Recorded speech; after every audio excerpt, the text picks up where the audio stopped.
Buenas tardes, bienvenidos a un nuevo episodio de Retro Entre Amigos, programa 05. Siempre añado el 0, no lo tengo muy claro, digamos que 5. Vamos a sintonía y en un minuto entramos.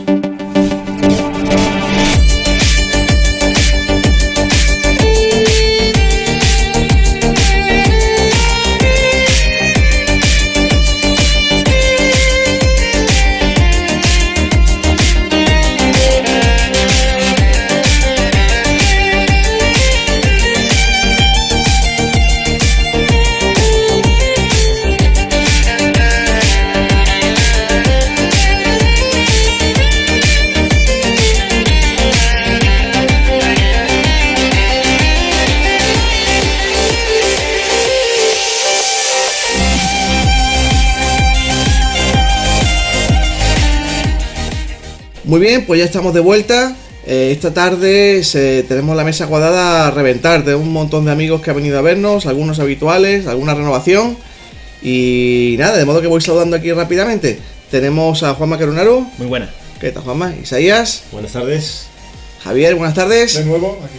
Javier, te doy 3 minutos para meterte con Víctor Ruiz, como haces habitualmente. ¿Quieres aprovecharlos? Después, no te preocupes. Bien, Hay tiempo. de acuerdo. Tenemos a Javitronic, que se sienta por primera vez en nuestra mesa. Hola, ¿qué tal? Un placer. Alex Fanboy. He vuelto. Quiero decir, Tú ya has vuelto demasiado. GPJJ, no, que muy buenas de nuevo. Muy bien. Tenemos a Nico Galis, ¿qué tal? Aquí estamos otra vez. Y nuevamente se incorpora a nuestra mesa Inside, el Amstrad User. ¿Qué tal, Buenas hombre? tardes. Bien.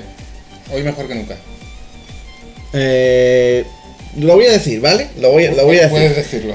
Cuando edito el programa, ese momento tan agradable de las 4 de la mañana, ¿cuándo distingo cuando estás hablando tú? Cuando cuando se ve que todo está muy bajito, efectivamente. A ver, Inside, tengámoslo claro, ¿vale? Tú te sientas a esta mesa como representante de una minoría étnica de usuarios de Astra, ¿entiendes? Eres una obra social que tú te sientas aquí, ¿te entiendes? O sea, lo menos que puedes hacer es tener un respeto por el oyente y por el editor, o sea, yo, que es hablar un poquito más fuerte. Hablaremos más fuerte. Yo te lo agradezco. Opinarás más fuerte. Perfecto. Muy bien. ¿Eso es una promesa? Una promesa. Venga, perfecto. Muy bien, ya sabéis que podéis escuchar nuestro programa a través de nuestra página www.retroentreamigos.com y también lo tenéis el programa en iTunes y lo también en iVoox, IVOOX.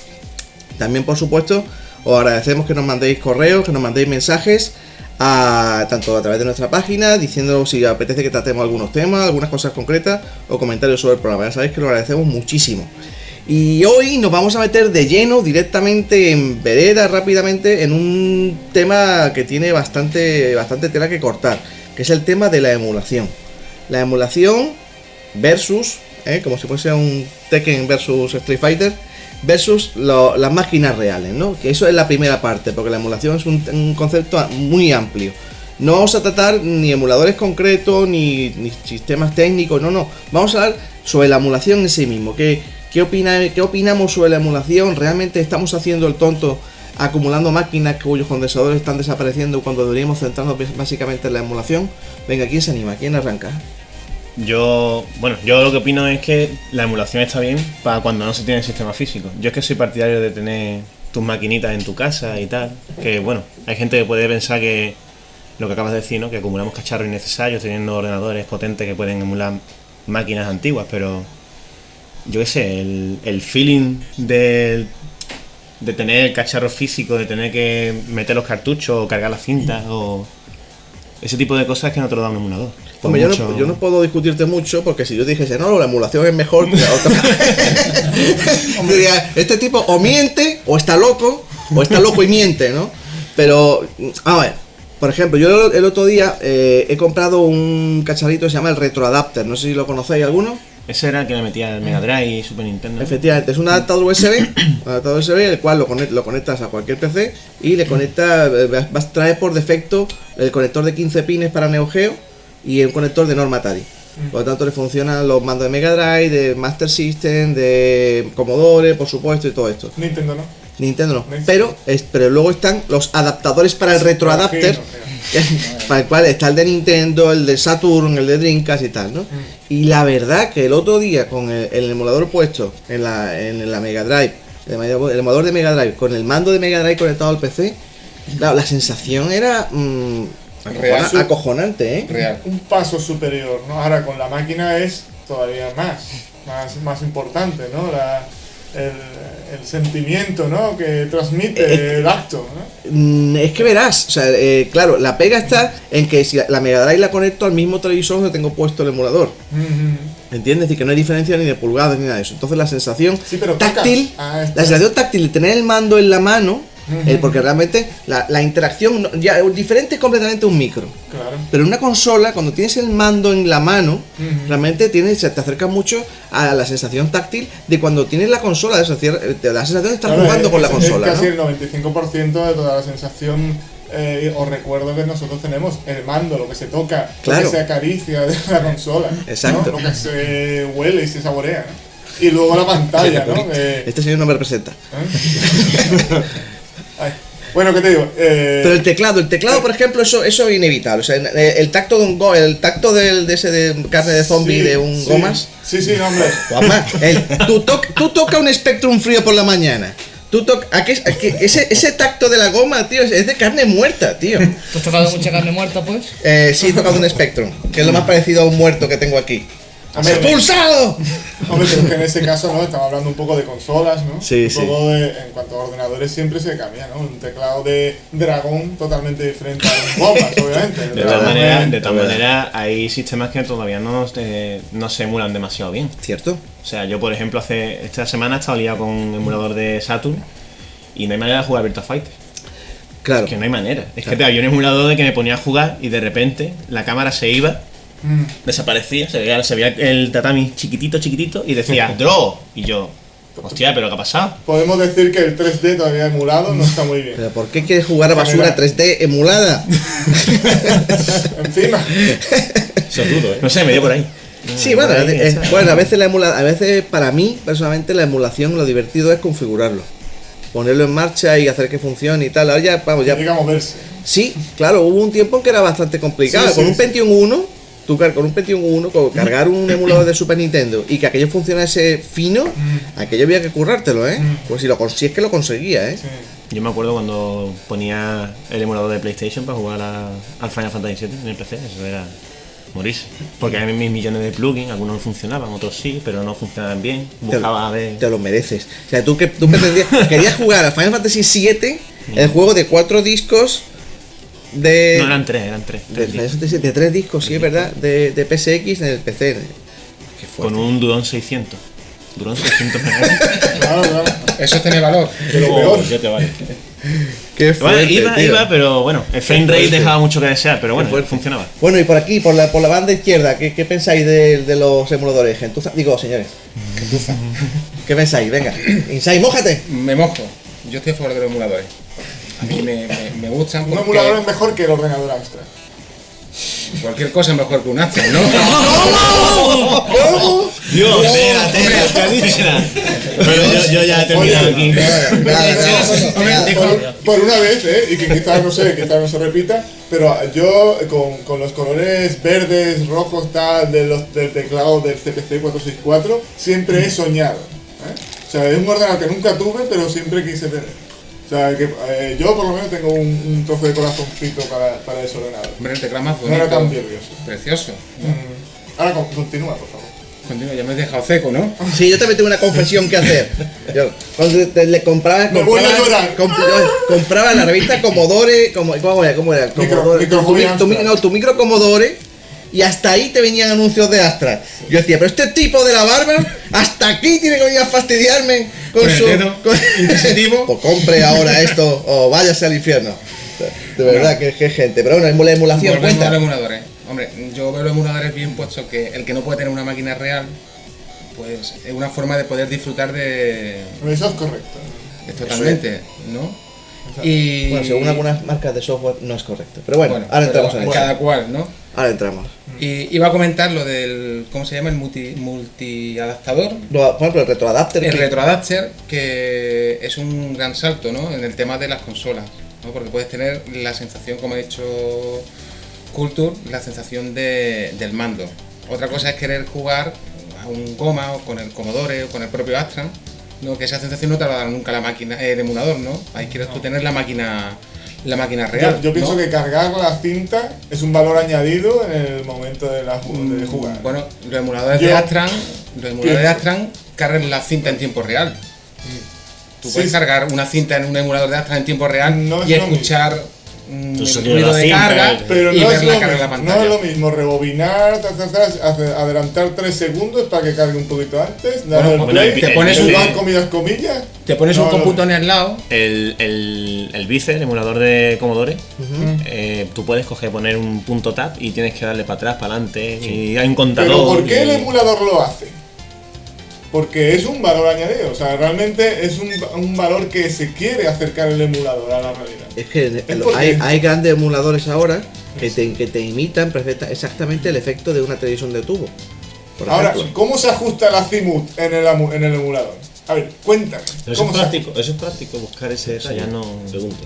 No. O sea, yo creo que un emulador, si tú lo disfrutas es porque, como dice Inside tú disfrutas de una máquina, y te gusta tener la original. Ahora, yo a lo mejor tengo una máquina que me gustaría jugar y pues tengo mi Xbox One en mi carcasa de máquina recreativa Ajá. y ahí tengo mis emuladores en los que puedo poner, como le gusta a Juanma, pues una 32X. Y a lo mejor pues disfruto bien de esa máquina, pero a mí me da igual si hace una lucecita o del encendido del power de la 32X o no lo hace, eso me da igual. O sea, Es que veréis, es que aquí como siempre, en nuestra afición, creo que el asunto está en que confluyen diferentes intenciones. Hay quien va a lo retro, sencillamente porque los juegos son divertidos como tales, sencillamente quiero jugar esos juegos, por tanto, como muy bien estaba comentando, lo que quiero es que los juegos funcionen, que funcionen lo mejor posible, que carguen lo más rápido posible y jugar cuanto antes, por ejemplo. Pero como si muy bien dice Morgan, lo que quieres es retomar el espíritu, la sensación de tener aquella máquina original, la emulación te da un flaco favor, porque se parece, pero todos los efectos táctiles, todo lo que acaba de acompañar a la emulación no está. Es eso, ¿no? Es eso. Entonces, puedes tener, es como una playa que visitaste en vacaciones y lo que te queda es una foto que hiciste, ¿no? Ves la foto y es una foto de la playa. Nunca será la playa. La playa es una cosa inmensa y genial, ¿no? Pero la foto lo que hace es que te hace que lo recuerdes. Pero claro, si lo que deseas es sencillamente jugar a juegos que no viviste y que quieres conocerlo o que no se publicaron o que no tuviste la oportunidad de ver, ni tocar, ni poseer la máquina, la emulación yo creo que es perfecta. yo creo que es un apoyo, es un añadido a la máquina que realmente te gusta, ¿no? Y yo tengo mis sistemas a lo mejor, los que utilizo, juego y disfruto, pero tienes siempre un apoyo importante ahí, ¿no? Que es decir, bueno, pues quiero jugar a la máquina del año 86 tal, y imposible porque no la puedo encontrar, no la tengo en casa, no la puedo comprar, no la encuentro en la... Hay cosas no emulables, por ejemplo, yo siempre me suelo referir al Vectray o a los monitores vectoriales, por ejemplo, la Virtual Boy, por ejemplo, no hay manera de emular eso que se parezca a lo que era. No, yo no creo que tecnológicamente van a pasar muchísimo tiempo hasta que se pueda emular que parezca creíble, si es que se consigue, porque es una tecnología completamente diferente. Pero de todos modos, yo creo que hay que decir gracias, y yo digo gracias, a la cantidad de programadores de emuladores que llevan haciendo emuladores para todo tipo de máquinas desde el principio, ¿correcto? Y que nos han permitido, antes de tener las máquinas reales, pues disfrutar de ellas, ¿no? Y de manera gratuita, ¿no? Porque eso es algo que ya no se lleva, hacer emuladores gratuitos, ¿no? Yo creo, en alguna ocasión creo que lo he comentado, mi primera experiencia con un emulador fue con el Commodore 64. Había un emulador de Spectrum para Commodore 64, ¿tú lo recuerdas, Nico? Perfectamente. En el cual cargabas funcionaban los programas de BASIC. Y podías cargar programas de BASIC. Era de ZX81, ¿no? No, de Spectrum. Spectrum. Emulador de Spectrum 48K, efectivamente. No aceptaba ningún tipo de rutina código máquina, solamente BASIC, pero tú podías teclear un listado pequeño de una revista y te funcionaba, ¿no? Y eso dejaba a los usuarios de Spectrum, los dejaba con la boca abierta, ¿no? Y luego en Amiga 500 también. Sí, en Pero efecto. este Sí, bueno, ya sí Amiga- soportaba código máquina. Correcto, en la Amiga hubo grandes emuladores. Recuerdo haber todo. jugado al Target Renegade de Spectrum a una velocidad de vértigo. ¿Qué O piensas sea, que...? Claro. Perdón, sí. haber pasado la primera fase en 1 hora o 2 horas por ahí. Sí. De lo rápido que iba. Hay que tener en cuenta que la Te Amiga creo. no podía Te tirar creo. de... Bueno, en casa de. Yo suelo contar esa historia, y perdonad, yo sé que la conocéis, pero a los oyentes no. Alberto, que no está esta tarde con nosotros, a ver si deja de trabajar tanto. Alberto, no trabajes tanto. Creo que se acordará aquella vez que en la Amiga 1200 cargamos el emulador de Mac. En el emulador de Mac cargamos el emulador de Spectrum. Y en el Spectrum cargamos el Exploding Fist. Efectivamente. Y jugamos una partida a 2 jugadores. Claro. Que creo que dentro de un rato se hará el primer movimiento. Pero tardaba, imagínate, ¿no? Pero la verdad, cuántas capas tenía que pasar aquello, ¿no? Para que funcionara, ¿no? Bueno, en todo caso, probablemente en el Commodore 64 sería interpretación y no emulación. Supongo. Interpretación es un comando, se corresponde a tal de... Posiblemente. Eso es más factible. ¿No? Y luego de hecho, ni siquiera recuerdo... Con el Amiga sí. Ni siquiera recuerdo si era un programa comercial o no lo era. Lo tengo que mirar. Comercial, no. Cosas raras no eran comerciales. Todos los emuladores eran gratuitos. Absolutamente todo. Había uno solamente, creo que el FMSX de Maras Facilum, ese es el único que pedía dinero por él. Y yo en una ocasión le mandé dinero al programador de Magic 64, el que programaba el Magic 64. El tío decía, oye, si quieres que siga desarrollando esto, mándame 15 marcos. Y yo fui, tenía un amigo que trabajaba en un banco que se sienta hoy a la mesa. Hola Luis. Hola. Y le digo, consígueme 15 marcos. Y se le metió en un sobre al tío. Y claro, el tío, no, creo que nadie le mandé un duro nunca porque me mandó una carta de vuelta, gracias, no sé qué, no sé cuánto, y me mandó un disquete con una versión nueva y se tiró mandándome versiones nuevas como 2 años. Mándale 15 marcos en alemán y tendrás un amigo para siempre. Sí, Heil. No, la verdad que el tío es fantástico, el tío fantástico. Y claro, que fue el primer emulador para Commodore, para Amiga 500, que el Commodore funcionaba fantástico, ¿no? Sí. Lo emulaba todo muy bien, ¿no?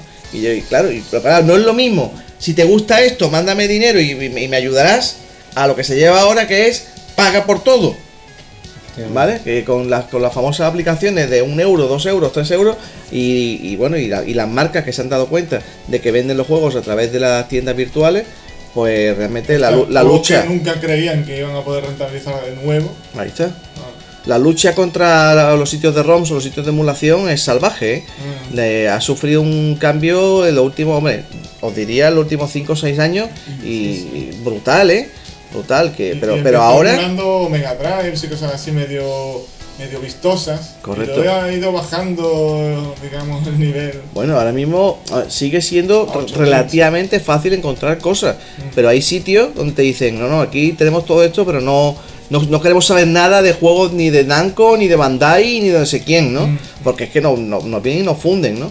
Una gente muy activa respecto a esto son los de Elite, los recordaréis de los años 80, claro, que tenían un montón de licencias muy interesantes. Yo estoy licenciado el Comando, estoy licenciado el Wolf, el Bone Jack, un montón de Ghosts and Goblin que sacaron, compraron un montón de licencias en su momento, fueron una gente muy lanzada, pero narices, es que claro, están sacando packs de esos juegos, por ejemplo, para iPhone o para iPad o para diferentes plataformas, y no son especialmente baratos, ¿eh? Es decir, que a ver, son 7, 8 o 6 juegos que realmente sale barato, pero quiero decirte, le están sacando un dinero, y según he leído en una revista, en el Retro Gamer, la inglesa, les va de coña. Claro. Les va de coña. Entonces, claro, ellos lo que quieren es luchar contra eso a muerte. Os recuerdo que, por ejemplo, hay juegos de Atari 2600 en la aplicación Atari Greatest Hits en iPad, por ejemplo, en iPhone, y cada juego sale a 99 centavos. Poco relativamente. Es muy poco, pero es un juego de Atari 2600. Claro. Yo estoy muy tentado, en cuanto saca el ET lo compro. Pero claro, eso lo único que hace es decir, señores, aquí hay dinero. Pero si esto lo consideramos basura y es dinero.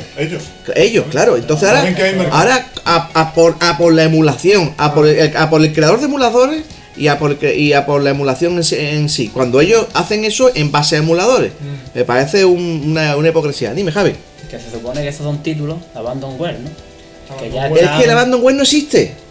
No existe el Abandonware. Es un término inventado. Sí, inventado por la gente que no pedían los derechos y vamos a acumular aquí mientras no se quejen. Que ahí donde está el negocio, donde ellos quieren hacer el negocio, ¿no? Hombre. Es justo, ¿sabéis justo que los emuladores que nos estén cobrando por esos juegos que vosotros consideráis que ya deberían ser dominio público? Pero coño, hay gente que ha hecho el emulador, hay gente que compró en su momento la licencia de sacar el Ghosts and Goblin, por ejemplo, que fue y le pagó dinero a esta gente. Yo opino que si un programa informático, un software, tiene una licencia durante X tiempo de autor y esa licencia por antigüedad ha la ha pasado totalmente.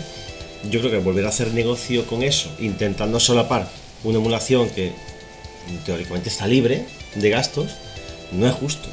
Porque, a ver, si yo quiero, por ejemplo, pues reproducir en mi casa una canción de Manolo Escobar que tiene 50 años, si ahora me dicen que la compro por 1 euro, le digo que no.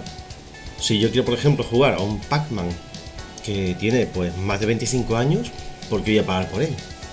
Yo lo veo. Es que hay otra cosa. Bueno, es que adelante, venga, opina, habla todos al mismo tiempo. Hay otra cosa que muchas veces los juegos estos que ponen de nuevo a la venta te lo intentan cobrar otra vez para plataformas nuevas cuando tú ya hace 20 y tantos años te lo habías comprado. Ahí va. Vale, pero pasa? ¿quién sabe que te habías comprado? ¿Ah? Pero es lo que estamos hablando, ¿es justo o no es justo? Mira, tengo el cassette. Una foto. Pues mira, tengo. El periódico del día. A ver, tengo el cartucho. Pues esto no me vuelva a cobrar otra vez por esto porque yo ya lo compré en su día. Bueno, eso es que es una faceta diferente de la emulación en sí misma. Forma parte de las 1000 caras de la emulación. ¿Vale? Esa es la cara comercial. Yo creo que es la más desagradable. Porque, como decía antes, es que ya nadie hace un emulador gratis, ¿no? Bueno, mi respeto para los que todavía lo siguen haciendo, que los hay. Pero los únicos emuladores que son de pago son los de plataformas móviles. Pero reconozcamos que está la cosa un poco curiosa. ¿Habéis visto un emulador que se llama Dolphin? Es el por de ejemplo? Nintendo no, el de... Asusta. El de Asusta. Para mí ha sido un shock tan gordo como fue en su momento cargar el Mario 64 en mi Pentium 1. Que te hablo de una consola que estaba a la venta en la calle y que el Mario costaba una pasta. Y de repente el Mario 64 funcionaba perfectamente en cualquier PC. Aquello, vamos, que fue un bombazo, que fue alucinante. Y este emulador carga los juegos de Wii. Carga los juegos de Wii y encima te los pone a mayor solución con anti-aliasing y todo. Da miedo. Y llevo ya tiempo ese emulador, ¿eh? Lo sé.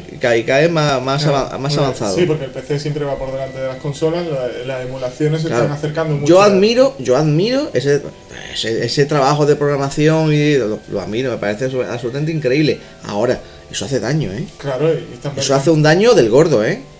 Yo, y pasando un poco al concepto anterior, de que todavía no ha quedado claro si todo el mundo aquí prefiere la emulación por hardware genuino. Vamos a entrar a eso, vamos a pedir respuestas persona por persona. ¿No? Yo, por supuesto, tengo una idea, ¿no? Porque todo esto de recordar estos antiguos sistemas de cada uno tiene su preferido, es un poco para apaciguar nuestra nostalgia, ¿de acuerdo? Y vamos a analizar un poco esa palabra. Nostalgia es dolor por el recuerdo. Algia, dolor, ¿no? Y nosotros nos metemos una especie como de analgésico gracias al emulador o el aparato real para un poco recordar y no sé, sentirnos como un poco lo que éramos nosotros y sentirnos un poco como disfrutar en el momento al sentirnos un poco más como lo que éramos nosotros, ¿no? Pienso un poco que la emulación, valga la comparación, es un poco metadona, sí, ¿no? Y lo otro es drogadura. El hardware es solo falta que te mires al espejo y tengas 10 años o 15 años. ¿No? Es verdad, macho, ¿no? Es verdad, pero... Es un poco más, y repito, para ese dolor, entre comillas, del recuerdo, hacerlo más suave y cambiarlo, trocarlo a disfrute, ¿no? Como siempre te explicas bien, pero estás dejando de lado un efecto retro que todos conocemos perfectamente, que es la cara B de ese sentimiento que estás comentando, que es cuando tú enchufas tu querida máquina real para hacer tus cosas y no va o arde delante de tu cara, cierto. ¿vale? Que se te queda una cara de imbécil importante, Ese riesgo. ¿vale? Efectivamente. Es fuego retro. Retrofuego. Pixelado, el fuego es pixelado. Venga, mojarse. Máquina real contra emulación. Inside, ¿tú prefieres la emulación? Yo prefiero Dímelo la que mañana voy a tu casa por tus cosas. No, Te lo cambio todo por emuladores. No, yo es que básicamente para evitar que lo poco que tengo salga ardiendo, pues utilizo Un extintor al lado. tengo uno al lado justamente, Sí, es verdad, un lo tiene, extintor al lo lado, tiene, lo tiene. Es cierto. No, prefiero la emulación porque yo siempre he disfrutado más de lo que es el juego en sí, ¿no? Que lo que es la máquina real. A no ser que sea una Amstrad, ¿no? Que ese sí lo utilizo sin emular nunca, ¿no? Solamente utilizo la emulación en el Amstrad cuando hay algún juego en concreto que no dispongo para disfrutar, ¿no? Y lo que sí es verdad, o creo yo, que la emulación nos ha acercado a muchos cosas que no hemos podido tener nunca, ¿no? Sin duda, la emulación nos da esa gran facilidad de disfrutar de máquinas o de títulos que no... De hecho, yo conocí el Commodore 64 porque no tenía nadie en mi entorno en su época por la emulación inicialmente. Siempre. Y estoy hablándote del 92, 93, así. Yo Que ya había emuladores de Yo he Commodore estado 64. muchos años con máquinas emuladas, hasta que decidí dar el salto y que era perfectamente posible, ¿no? O por esa fecha del 92 estaba el Neo Geo, que era un precio astronómico el Claro, juego. a ver. Y claro, pues tú intentabas, después de conseguir un juego de Neo Geo, era carísimo, y cogías tu emulador y disfrutabas y conocías un sistema que era inalcanzable para la mayoría de los mortales. Y decía, jo, qué guay, ¿no? O sea, complementa mi sistema, complementa mis ordenadores o mis consolas que me gustan, pero realmente también la conozco, ¿no? Yo me acuerdo Dentro del ámbito reto. la Sí, primera no vez te que ciñes jugué... únicamente a lo que conoces, sino ha ampliado mucho tus miras de... Y has conocido Complementa, otros es un sistemas. complemento el emulador. Has hablado de Neo Geo. La primera vez que yo emulé Neo Geo, supongo en el ordenador, me sentí, ahí fue como un poco sentirme clandestino. Entonces, estaba jugando un juego tan bueno, gratis, ¿sabes? O sea, así, con una máquina que en su momento creo que la base eran 80.000 pelas, y los juegos 20.000. Y jugándolo en mi casa y de la época. Cierto. porque Sí, sería sí, sí. de Y antes de fue 2000, seguro. curioso porque hubo un buen emulador Neo Geo cuando había recreativas SNK en la calle. Eso daba Fue susto, parejo, eso hizo en el daño, tiempo, eso hizo Es daño. similar a lo que tú has dicho de Simultáneo. Dolphin. Eso hizo daño, sí. Bueno, de hecho, el otro día me llegó a mis manos ponía el Rayman Origin para PC. Y es una ISO del juego de Wii con el emulador incrustado dentro. Sí. Bueno, así más o menos como te lo venden un poco. Todos los Parece juegos, comercial, ¿no? los Parece comercial. juegos de Sega que están para el iPhone son así. Claro. Una ROM y el emulador de Pegado de a la ROM. ROM. Lo sé. Es así. Nico, ¿emulación o la máquina? Es que yo no me he preparado el tema, yo me creía que íbamos a hablar de Ninja Zombie. A ver, yo, Zombie, niña y cintas de vídeo. Venga. yo prefiero la máquina, pero tenemos que tener en cuenta que los emuladores han tenido una gran importancia y la tienen porque llegó un momento en que, por ejemplo, los recreativos estaban desapareciendo y tú tenías emuladores como el MAME para poder jugar a esas recreativas. Pero aparte nosotros, concretamente tú y yo, que hemos compartido máquinas, sistemas, hemos compartido ¿Me Commodore y estás diciendo Amiga. viejo? No, que hemos compartido sistemas, capullo. Digo, señor. Vale. Hombre, emulación de Commodore es buena, ha tardado en venir tela del telón. Y emulación del sonido, Sí. tela del telón, hasta que llegó una emulación en condiciones. Y el Amiga, vamos, yo recuerdo un amigo mío, un amigo Bueno. que tenía un Pentium y me decía, tengo un emulador de Amiga, ya no me hace falta la Amiga 2000. Salía la mano y no me hago la Dice- pantalla blanca. Y me llama al día siguiente, oye, aquí sale una mano y esto es Efectivamente. todo el día la mano, que hago, Sí, sí, sí, ¿qué hago sí. con la mano? Estoy harto de la mano. Y digo, pues toma mano, toma emulador, aquí estoy yo con mi Amiga 1200, cómprate mi 1200. Máquina muy complicada de- De ahí hasta que consiguió que le funcionase algo, pasaron 300 años, vamos. Pero ahora hay que reconocer que ahora la emulación de Amiga es brutal. Ahora es muy buena. Yo he disfrutado más la emulación y lo tengo que agradecer, sobre todo con el MAME, por el tema de las recreativas. Tener una recreativa en tu casa cuando ya han desaparecido es complicado en espacio, en dinero y todo eso. Y la verdad que se agradece mucho. Es un lujo y es un disfrute. Y luego otra cosa que tenemos que Es tener es un proyecto al que todos tenemos que decir gracias, que está Por supuesto, Nicolás por supuesto. Almoria y toda esta gente que hicieron estos emuladores y que siguen además haciéndolo sin cobrar, actualizándolo. Me parece absolutamente, eso es para mí la piedra roseta de la emulación nuestra, Yo creo que nos ha permitido años y años de diversión y de experimentación. ya no y de- solo jugar increíble. a las máquinas que tú habías jugado, sino a máquinas que ni siquiera habías visto.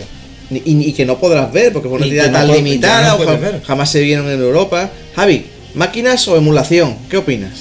Yo a favor totalmente de la máquina real, Máquina real, ¿no? Forever. siempre. Con todas sus Porque pegas. Los emuladores es lo que ha dicho aquí el compañero. Te dan ¿Aceptas a la oportunidad- máquina real en la riqueza y en la pobreza? ¿En la salud y en la enfermedad? Totalmente. Pues prepárate. Hasta que los condensadores peten. O sea, No, ya no cartuchos. 25 años de condensadores hechos por el chino más barato que había en ese momento.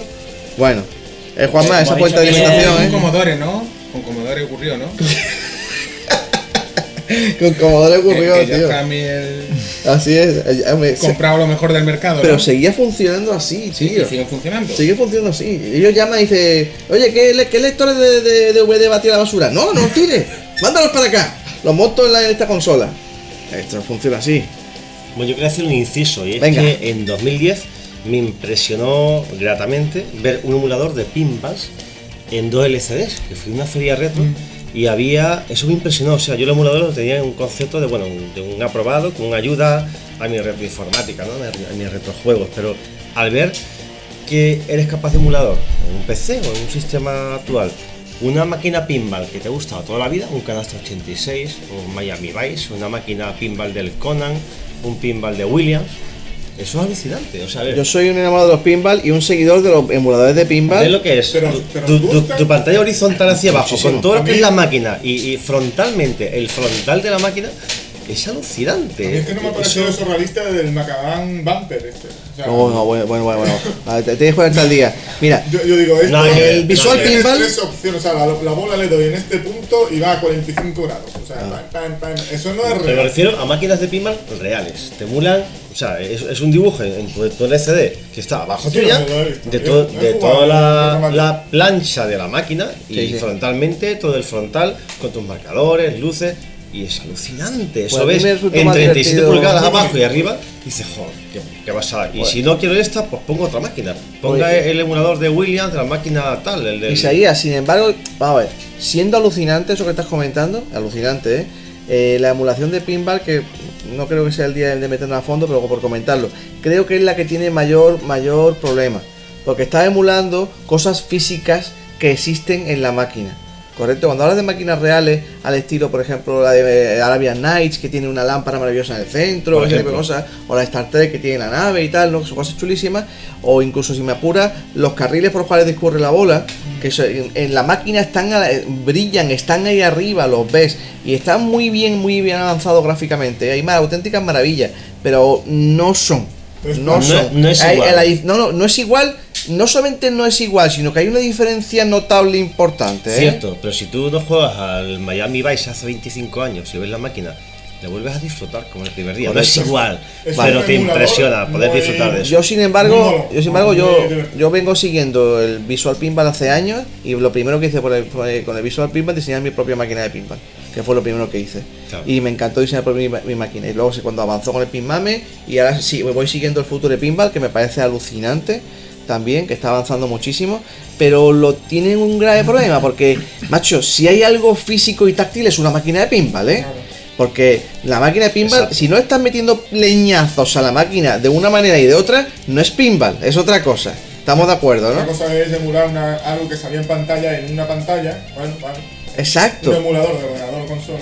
exacto. O una cosa en una pantalla que era una bolita física que daba hostias contra el cristal. Es cierto que nunca puedo hacer un tilt en ese emulador, es cierto.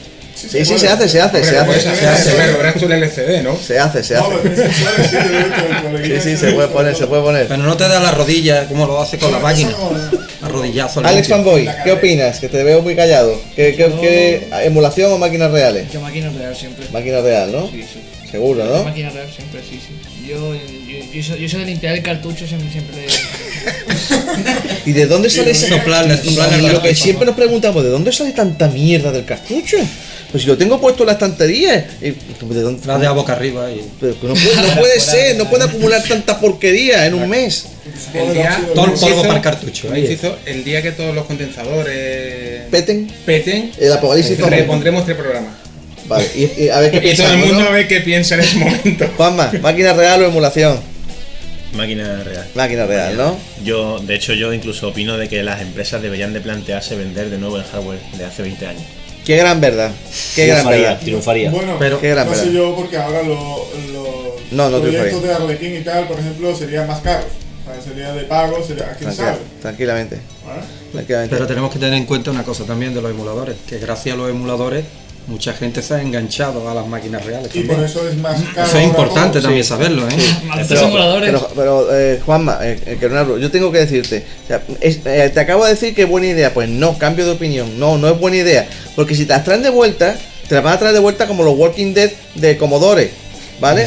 Eso no es un Commodore, eso no es una Amiga lo que están haciendo, eso son zombies, cuerpos muertos con cosas dentro que no son lo que eran. No, o sea, que no las traigan, tío, que no vuelvan a fabricarlo. Pero yo estoy hablando que lo fabriquen de la misma manera que se como era. hace 20 ¿Sabes que eso es años. físicamente imposible? ¿Sabes que físicamente es imposible? Que no se pueden replicar esos sistemas de montaje o esos componentes o cosas así, que es completamente imposible físicamente, no de todas, pero de muchas de esas máquinas. ¿Por qué? Porque la tecnología ha avanzado tanto, por ejemplo, que ya no hay sistemas para replicar ese sistema, esa inserción de chips antiguos y demás, o esa creación de chips como eran. Pero hoy en día, si una empresa quiere crear un gomas, un Spectrum 48K, yo creo que es perfectamente capaz Sí, de vale, hacerlo. pero 600 euros. Vale, pero es capaz de hacer una placa de doble capa. Vamos a ver, con sus se chips. puede hacer un Es capaz se de puede hacer un realizar una Spectrum de carcasa, mazapán. Es capaz de hacer un alimentador y es capaz de hacer una pieza de goma serigrafiada, que lo puede hacer. Seguro, pero como que para que lo compren dos coleccionistas chalados. Es decir, lo que está hablando Juanma es decir, que lo vuelvan a sacar para que podamos volver a comprarlo o comprarlo a nuestros hijos y disfrutarlo como una máquina más. Eso es la parte bonita. Pero ¿qué pasaría? O vuelven como Walking Dead, o bien lo que hacen es que lo sacan de tal manera que sean tan caros por su fabricación per se, semi-artesanal, que cuesten un huevo y estén totalmente fuera del alcance. Oye, familia, continuamos luego con otro día con este tema, que tenemos bastantes programadores de emuladores de pago a los que poner verdes, ¿vale? Pero ahora vamos a poner unos pequeños anuncios y ahora volvemos con el siguiente tema, ¿de acuerdo? Danos un minuto. Amstrad ha creado el ordenador familiar. Un completo equipo con monitor y un solo cable, ideal para trabajar en serio, ayudar en las tareas de la casa. Y para los chicos, un gran compañero de estudios y de juegos. Su precio increíble, con cassette 59.900 y con unidad de disco 84.900. Ordenador familiar Amstrad, uno más de la familia. A este hombre su negocio se le estaba haciendo grande. Un ordenador, imposible pensaba. Además de caro, seguro que no lo sé manejar. Y así le iba. Hasta que vio el nuevo Amstrad PC 1512, un ordenador supercompatible que tiene miles de programas para simplificar cualquier trabajo, que se maneja con toda facilidad y que encima tiene un precio increíble. Desde que tiene el Amstrad PC 1512, su negocio se le ha quedado pequeño. Oiga. Sí, usted. ¿Quiere ver algo increíble? Amstrad PCW 8256. El ordenador concebido para sustituir a la máquina de escribir. Con monitor, unidad de disco, teclado en castellano e impresora. Todo con un solo cable. Amstrad PCW 8256. Completo, profesional y su precio lo más increíble. 129.900 pesetas. Amstrad. Increíble. Pues estamos de vuelta y vamos a tratar un tema que hemos comentado de pasada en algunas otras de nuestras reuniones. La pregunta es, ¿son los consoleros unos usuarios diferentes de los microadictos? Es decir, los usuarios que hemos llegado hoy día a disfrutar del mundo retro y demás, ahora mismo son personas diferentes, tienen gustos diferentes, les gustan un tipo de juegos. ¿Cómo son ante los retro los usuarios que vivieron el inicio con consolas de aquellos que empezaron con microordenadores? Venga, ¿quién se anima? ¿Quién opina sobre eso? Yo creo que teniendo en cuenta el principio de que un ordenador no es solo para jugar y una consola solo es para jugar, pues yo supongo que sí, que son diferentes. Yo es que como están los dos mundos no sé muy bien dónde termina un tipo de usuario y dónde empieza el otro, ¿no? Pero tú tuviste al principio varios tipos de máquinas, ¿no? Yo tuve el Commodore 64 y después pasé a la NES. Pero siempre tenía el Commodore montado y... Fuiste a menos. Sí. sí, fui a menos. Y bueno, yo es que por aquella época solo usaba el Commodore para jugar, es que tampoco le dedicaba... Claro, es que esa es la gran diferencia, ¿no? Yo, por ejemplo, yo lo he contado más de una ocasión, lo primero que tuve fue un Atari 2600 y de ahí pasé a jugar a manejar el Big 20 de un amigo, el Spectrum de un amigo y finalmente el Commodore que ya tuve, ¿no? Y para mí, yo consideraba... claro, los juegos que había para el Commodore eran fantásticos y realmente lo pasaba tetas jugando con ellos, pero no obstante me resultaba más fascinante incluso hacer cosas con los programas de música, que fue el primer ordenador que me permitió componer y demás, ¿no? Y encontré mucho más adictivo crear cosas con el ordenador que jugar. Pero claro, yo siempre he pensado que eso era yo. Eso es una historia personal. Exacto, Porque en eso general, no es así, ¿no? En general hay que ir a Wikipedia 2, que es eBay, y poner consola Spectrum tal, ¿no? Consola Commodore 64 tal. O sea, la gente bueno. utilizaba el 90% de 98-99% del tiempo, no en otra cosa, sino en eso. El chaval que Lo me más prestó... parecido a programar, perdona, Los programita, el cargador que traía el micro hobby, el micromanía. Sí, pero yo creo que eso cambió con el Amiga ya, ¿no? Exacto, Con el sí, lo Amiga decía. ya la facilidad de crear cosas, Yo hubo creo un que montón ya- de gente que se dedicaba, si no era la música, a los gráficos. Pero ahí se quedó en el 95%. El 95% No, yo creo que jugaba más. sobre el Amiga. Yo no conozco a Yo- nadie, excepto a ti, que programara en Amiga. Bueno, te digo de programación de juegos y eso sí es más difícil. Pero en cuanto a crear música, yo Ahora conocí a sí. un montón de gente. Y gráficos, vale. Y gráficos 3D también. y cosas, sí, verdad. Eso sí que es verdad, pero Sí. solo con el Amiga, con los 8 bits era muy complicado. Lo único, como hemos comentado, era poner 4 pokés para el cargador y poco más. Hombre, yo, la persona que me prestaba el Spectrum de cuando en cuando, solamente sabía escribir load comillas, comillas. No sé, nunca jamás aprendió absolutamente nada. Entonces, para él manejar una consola es lo mismo que manejar el Spectrum, o sea, no había diferencia. No había diferencia realmente, ¿no? Yo, claro, pero yo cuando hablo de los micros, hablo también, pues bueno, de cuando la explosión de creatividad de los micros, porque, bueno, narices, la famosa edad de oro del software español, que ya hemos tocado en alguna ocasión para desquiciamiento de algunos puristas. Señor Ruiz, Tienes otros 30 segundos para hablar mal del señor Ruiz. ¿Los quieres aprovecharlos ahora? le quiero, como quiero al cabezón de Abusivo. Vale, ahí queda eso. Señor Ruiz se tiene que estar cayendo en este momento los micro hobbies de las manos. Bueno, a lo que voy. Ten en cuenta. Que me caiga una gota de agua en la cabeza eternamente. Vale. Con Bueno, cariño. desde el cariño, efectivamente. Bueno, vamos a ver.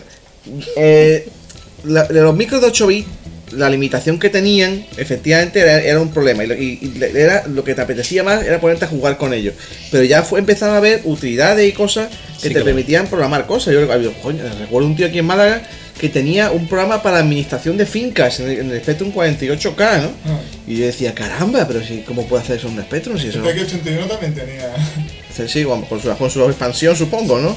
Sí, seguramente. Hombre, No sé, en un tenía K. para hacer las cuentas, el Pokémon y no sé qué. Claro, entonces, los usuarios que lo usaban como una consola realmente no habrán notado ningún tipo de diferencia, ¿no?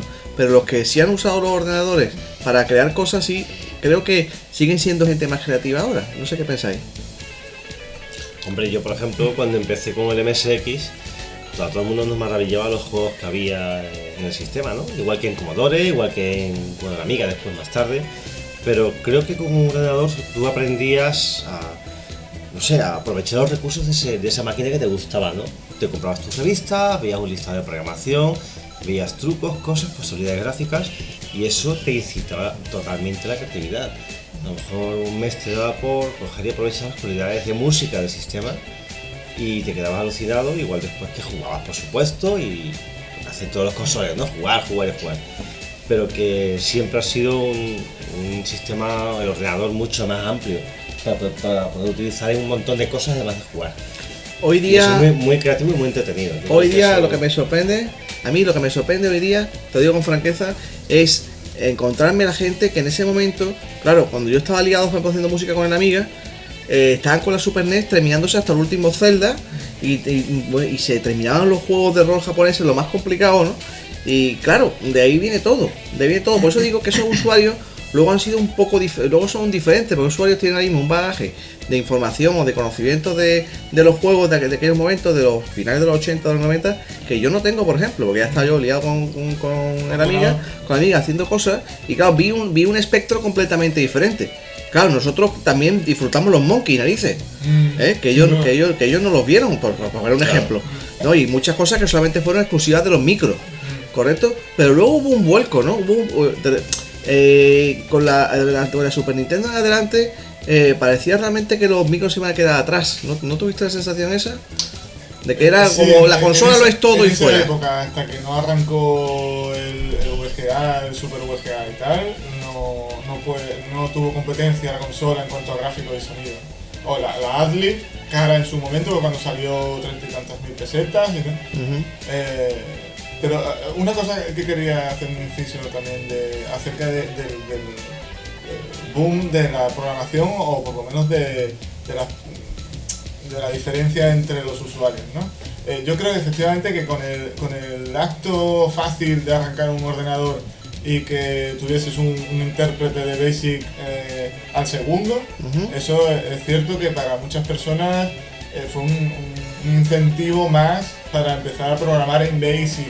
Ojo, claro. Porque ensamblador y otros lenguajes eran difíciles. Compiladores de C, de Force, de algunos lenguajes había en Spectrum, por ejemplo, pero yo solo conozco a 2 o 3 personas que realmente lo usaban para algo. Difícil y poca información también. Y muy poca información, no tenemos internet, recordad, había una época en que no había. Libros, eran libros. Sí. Libros y en inglés. La tienda informática comprarte un tocho. Sí, hablabas con alguien que estaba en la universidad o algo así. Una cosa complicada. Pero yo creo que el gran inicio de la programación era el PC. El PC cuando más que cuando el Windows, que fue un atraso para ese tipo de... Sí, el Windows fue un atraso para la época, o para incentivar el tema de programación, porque ya te ponían todo por delante, ¿no? Era el prompt de C2 puntos, ¿no? Eso era lo que te incentivaba, ¿no? Bueno, pero es que y tienes un basic también sencillo. Yo tengo muchas cosas mucho que responderte. Es que has dicho un montón de cosas, pero no puedo responderte a todo, pero te digo un par de cosas. Es verdad. Yo muchas veces tengo la sensación que los que hemos manejado prompt de MS2, ¿vale? Nos sentimos un poco como depositarios del lenguaje de los jeroglíficos de los egipcios, ¿no? Porque realmente es que era como hablar como una especie de aventura gráfica. Conseguir que el ordenador hiciese las cosas que tú querías. Pero volviendo al tema del consolero versus microadictos. No hace mucho yo escuchaba en un debate unos chicos que decían, habían hablando sobre el PC, la época de MS2, como que tal máquina de jugar. Yo creo que era una máquina de jugar fascinante por las cosas que salían dentro de lo incómodo que podía llegar a resultar a ser. No jugué mucho en esa época. Correcto, pero tú sufrirías tela con la incompatibilidad de joystick, con la memoria alta, el XMS, el MemMaker, la pelotera esa, bien. Los IRQ, DMA, vale. Entonces un consolero decía, mientras tú estabas perdiendo tu tiempo con IRQs y DMA, yo me estaba terminando el Zelda. ¿Vale? Adquirías conocimientos obsoletos. Bueno, obsoletos, pero en aquel momento eran conocimientos, ¿no? Ellos de soplar el cartucho no pasaban. Efectivamente. Acaba de ganarte 1 millón de enemigos. Lo ha dicho él, Morgan. Buscarle en la red. Te culto, además, yo lo apoyo, es verdad, ¿no? Que de soplar el cartucho ya no sirve nada más. Vale, es que tiene gracia que digas eso, porque tengo que coincidir con este capullo. Porque claro, cuando la primera vez que yo entré a trabajar en una oficina, era el único que tenía una puñetera idea de cómo puedo montar una tarjeta, o de cómo hacer que aquello funcionase sin tener que llamar a un informático de una empresa que viniera. Y de repente se encontraron con alguien que podía montar una impresora, instalarla y que funcionara sin tener que llamar a un servicio técnico que viniera. Correcto, y todo eso fue a base de eso. Pero el otro punto de vista es lo que decía mi amigo Mariano de los 90, que decía, ¿por qué cojones, si yo lo que quiero es jugar a los marcianos, siempre acabo con una linterna moviendo IRQs y DMAs dentro de la caja del ordenador? ¿Te compras una consola? Claro, eso. Que para eso está la consola, para es que jugar. Hubo un momento en que ser usuario de PC era una pesadilla. Sí. ¿Vale? Porque lo de los joysticks, un desastre. El sonido, salvo que fuese mega rico, o tuvieses 30 o 40 mil pelas por una tarjeta, estabas listo. Y luego los 200.000 estándares. Realmente era un problema. Estaba el Amiga, estaba el Atari ST, había más sistemas conviviendo con el PC. Claro. Por ejemplo, yo fui usuario de MSX, después Atari ST, y cuando me compré mi Super Nintendo, la Nintendo 64, pensé, esto es un aparato magnífico, pero está en un potencial condenado a jugar, no puedo hacer nada más que jugar. Y echaba de menos hacer más cosas con ese sistema que era la bomba, gran verdad, era qué gran 3D, verdad. era Gran hostia. verdad. Y yo decía, vaya, a mí me interesa pues ver el ensamblador tal, me interesa hacer un gráfico, me interesa hacer un... X, miles de cosas. Pero Y no es que podía te- hacer más que jugar. pero- Estaba muy bien, pero no más que tenía mi cartucho para insertar. Pero es que Previo te pago, compraste, claro. Y soplar. pero es que te compraste una consola de videojuegos. Claro, era para jugar, pero yo echaba de menos que. Síndrome Ferrer, ya solo puede dormir en esa una cama de culturilla, cama. esa culturilla que hemos hablado antes, que tenías con el ordenador al hacer un montón de cosas, no la tenías con la consola. Estaba mucho más limitado. Pero es que tú comprabas la consola sabiendo que tú ibas a comprarte una consola. ¿El principio de un micro cuál es? ¿Jugar o crear? Pero bueno, eso luego se rompió. Pregunto. Los dos. No, pero el principio Son de, uno, asuntos. de un micro, ¿no? De un IBM XT, que es jugar o crear. Puedes hacer lo que Los quieras. dos. Los dos, pero. Porque, y ahora se nota, o sea, es más difuso ahora, porque se puede crear música, se puede retocar un gráfico, se puede hacer una casa, se puede hacer tal, diseñarla, claro, se puede hacer todo esto, ¿vale? En ese tiempo era o programar algo o jugar, un poco más, porque el sonido era complicado, era factible pero complicado, el diseño era... yo he llegado a utilizar el AutoCAD número 1 con el coprocesador matemático sin emulación. Ya tienes años, ¿eh? Sí, sí. Y era, Año palicatón cuarto baño.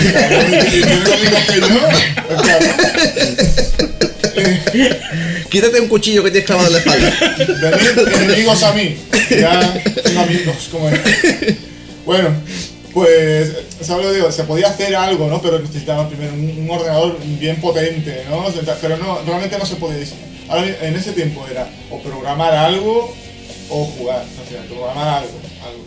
No muy potente ni muy espectacular. Pero se puede hacer de todo un poco. Quien quería hacer gráficos tiene su programa para hacer gráficos, el de Paint o el que fuera. Hasta hacer Quien cartas, quería. hasta hacer cartas era preferible casi hacerlo en una máquina de escribir, casi, ¿vale? Yo utilizaba un sistema para hacer los gráficos que se llamaba Letrix, no sé si alguien se acuerda. Sí, Letrix. No, ya nadie se acuerda. No, nada, Todos han muerto, todos han todo el muerto. mundo lo-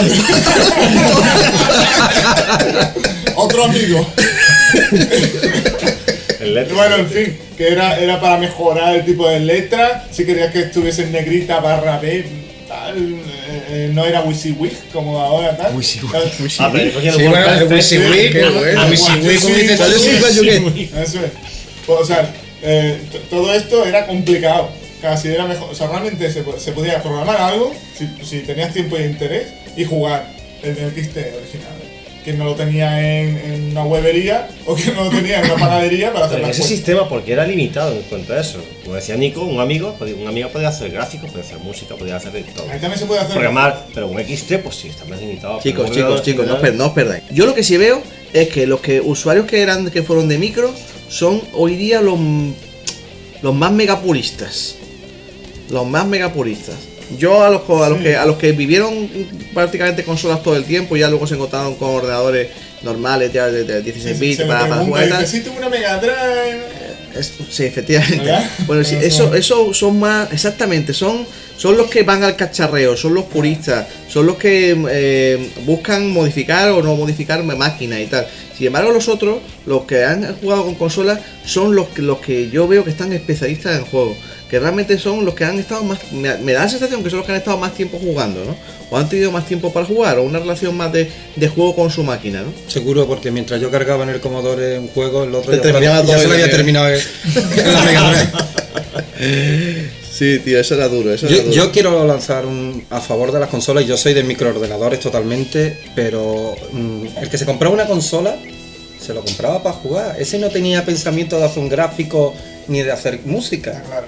Y aquí, de hecho, desde que han salido las consolas hasta hoy día, vemos el gran éxito que ha tenido. Y ahí está. ¿Quién no tiene una consola hoy en su casa? A meter un Entonces, Linux. entonces no le podemos achacar a la consola que no se puede hacer un gráfico, no se puede hacer... Es curioso pensarlo ahora, pero hubo un momento en que se pensó que la consola como tal desaparecía. Después del crack del 83, él fue el crack americano de las consolas. Sí, sí, sí. Porque fue el mega boom de los microordenadores. Y yo realmente en esa época, como lo viví, como yo también aquí peinamos bastantes canas. 15 años que tiene. Exacto, en qué pata. No, bueno, no, Y en más la patas, cabeza, y en la más cabeza. patas. Bueno, realmente lo que se pensó es que se acabaron las consolas. Se acabaron. Es decir, aquí ya todos son. Si un microordenador te da lo que una consola y muchísimo más, la consola no va a volver. Gravísimo error. Claro. Eso sí que no lo esperábamos. Muy bien, chicos, ¿algo para puntualizar? ¿Alguna cluenda? hay anécdotas, hay algunas. Suelta. Yo, por ejemplo, me gustan mucho los juegos de lucha, tú lo sabes, ¿no?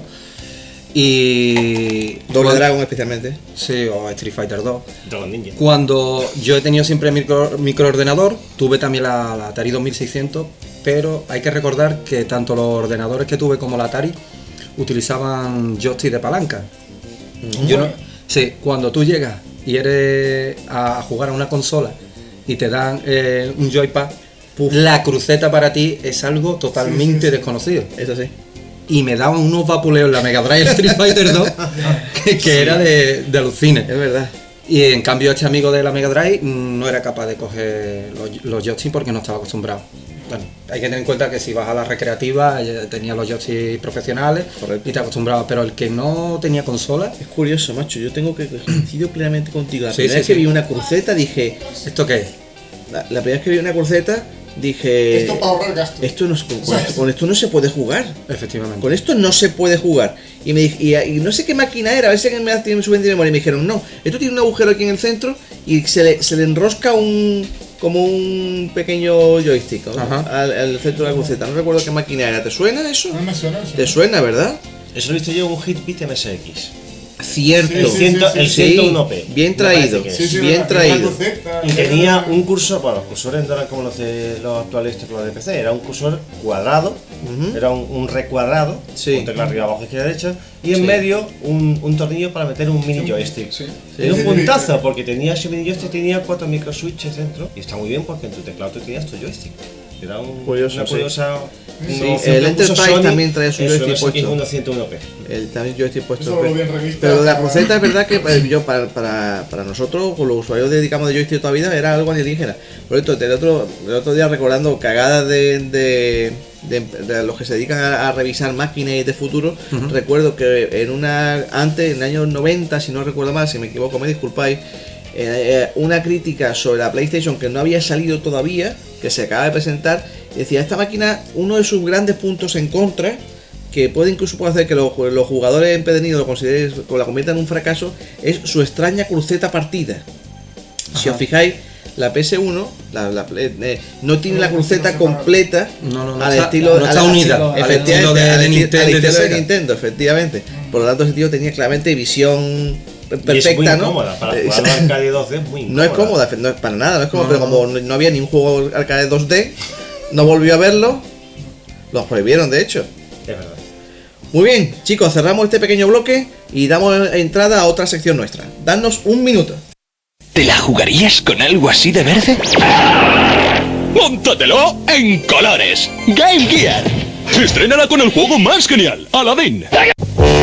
Para algunos, un ordenador familiar es así, o así, o así. Para Sony, un ordenador familiar es así, sencillo, práctico y útil, para ordenar, estudiar, trabajar, jugar y para aprender juntos toda la familia. Los ordenadores Hitbit son compatibles MSX y pueden crecer. Es un Sony. Pues muy buenas tardes de nuevo, iniciamos la sección Misterios de 8 bits y menos y damos la bienvenida nuevamente a nuestro amigo MacLeo Guitafix. Buenas tardes, Miguel Ángel. Hola, buenas tardes, ¿qué hay? Nada, señor, ¿qué tal? ¿Cómo va todo por ahí? Pues preparando las cosas ya, que pasado mañana empezamos las clases y bueno, y lo que nos queda. Bueno, hombre, que sea leve. Eso mejor díselo a los chavales. Bueno, Miguel Ángel, la semana pasada, bueno, el mes pasado hicimos un especial Spectrum con preguntas sobre Spectrum que fue muy interesante, ¿de acuerdo? Y el famoso examen sobre Commodore hemos decidido dejarlo para otra ocasión. Y en este caso vamos a hacer un especial cintas, ¿vale? Venga. Así que vamos a hablar de las cintas, esos amigos barra enemigos, ¿no? Yo te confieso que a nivel personal la cinta durante muchísimo tiempo me pareció un verdadero enemigo, ¿no? Por los fallos, por la lentitud y por todo, ¿no? Pero luego, ¿qué tal? Como ha ido pasando el tiempo, le he cogido cada vez más cariño. Pues sí, curiosamente se ha revelado como un sistema bastante fiable para preservar programas durante muchos años. Más incluso que algunos tipos de disquetes y que otros medios, como yo que sé, como las unidades zip, incluso los CDs. A mí me sigue pareciendo un milagro cargar una cinta de hace 30 años que funcione. Es que me parece completamente increíble. Pues sí, la verdad que, vamos, es también lo que me ha pasado a mí y bueno, tiene mucho que ver con la forma, precisamente con la lentitud de la grabación o la presunta lentitud de la cinta, tiene que ver con eso. Pues Miguel Ángel, vamos al turrón, precisamente de ahí viene la pregunta. O sea, la pregunta es, de acuerdo, yo no sé nada de esto, vale, acabo de llegar, me he comprado un Spectrum y me hago viejo mientras carga, ¿no? Exactamente, la pregunta es, ¿por qué tarda tanto, Dios mío? Lo primero es que hay que ver que es curioso que decimos ahora que tarda tanto porque estamos acostumbrados a las cargas ultra rápidas en otro tipo de soporte. Pero yo no sé tú, pero yo no tengo la conciencia, yo no tengo el recuerdo de que en aquella época tardase tanto. Yo personalmente sí la tenía porque había utilizado la Atari 2600 o cosas así, con cartuchitos. Y la diferencia, podía jugar con una al instante y con el otro, pues 5 minutitos, 7, 10. No, la cosa es que nunca han sido 5 minutos ni 7. Era menos. Era menos. Era bastante menos. Era como mucho para un juego completo de 48K, a las cuentas, unos 3 minutos. ¿3 minutos? Sí. Aproximadamente, de carga. Pero cargaba la pantalla de carga más el trozo de cinta en blanco más rebobinar 75 veces para volver a cargar cuando fallaba. No, es como dice Miguel Ángel, es el recuerdo, ¿no? En esos tiempos los segundos eran más preciosos. Éramos jóvenes e impacientes, ese era el problema, ¿no? Los minutos eran más largos, claro, sin duda.